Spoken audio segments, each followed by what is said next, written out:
नवा पिया छोड़ाई दिहला ना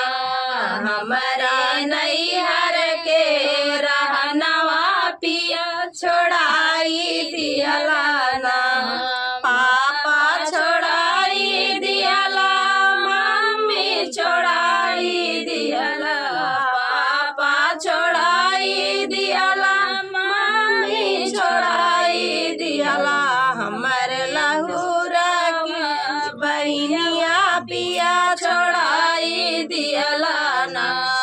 हमर लहुरा की बहनिया पिया छोड़ाई दिहला ना हमारे मैके के रहनवा पिया छोड़ाई दिहला ना हमारे मैके के रहनवा पिया छोड़ाई दिहला ना चाचा छोड़ाई दिहला चाची छोड़ाई दिहला चाचा छोड़ाई दिहला चाची छोड़ाई दिहला हमर लहुरा का भैयावा पिया छोड़ाई दिहला ना हमारा लहुरा भैयावा पिया छोड़ाई दिहला ना हमारे नैहर के रहनवा पिया छोड़ाई दिहला ना हमारे नैहर के रहनवा पिया छोड़ाई दिहला ना भैया छोड़ाई दिहला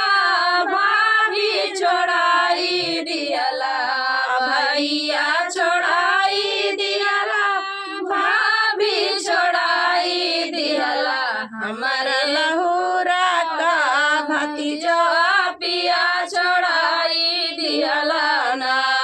हमारा लोदिया के भतीजा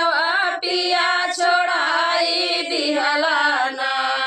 हमरे नैहर के रहनवा पिया छोड़ाई दिहला ना हमारे नैहर के रहनवा पिया छोड़ाई दिहला ना। फ्रेंड किसकी किसका मायका छूट गया आप लोग कमेंट बॉक्स में बताइए।